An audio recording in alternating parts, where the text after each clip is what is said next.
Flyers TV is sponsored by the Bay Hotel. Yeah, I'm delighted to say that we've secured Phil Paquet for another season. He was just immense for us at many times throughout the season last year. I think he's a fantastic competitor and one of the guys that I certainly targeted that I wanted back. So it happened so quickly. I'm thrilled at that. We let him go do some traveling and get back. As soon as he got back, it was an easy decision for both sides to make, I think. And I think having Phil back there, bolstering up the blue line, is a huge move for us, and a very smart one as well. His experience here has obviously been quite positive. Well, I think so, and that's what we want out of our players.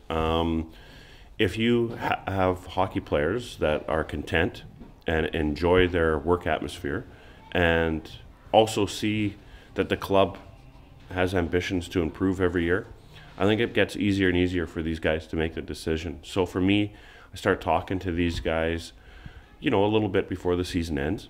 You get an indication of where they're leaning. We say to them, look, it's vital that we push through this last little bit. The guys showed up huge in that Brayhead series, and I've said it many a times. I think that's where we peaked. But guys were competitive and they knew exactly where we're going. Phil was a driving force behind that. Played great for us.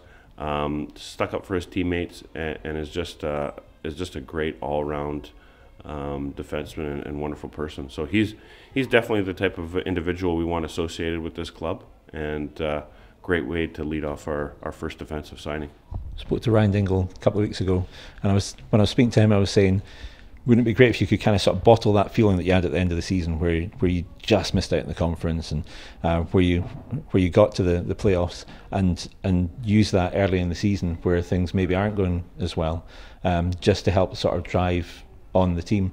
I guess with bringing back these three players in particular, you're kind of doing that. Well, I think you hit the nail right on the head. I mean, you got to remember, last year, with the exception of Danny and Hainsey and our local guys, we had a complete turnover. So I think it took a while for us to understand the importance of every league game, every night. By bringing back Shane, Dings, and Phil, they can convey this message. I mean, it's easy for one thing for the coach to say, we got to win this. But these guys have that hunger in the dressing room. They know the importance of the conference. They know the importance of the league. And hopefully they can help these guys hit the ground running, and we get off to that successful start that we want.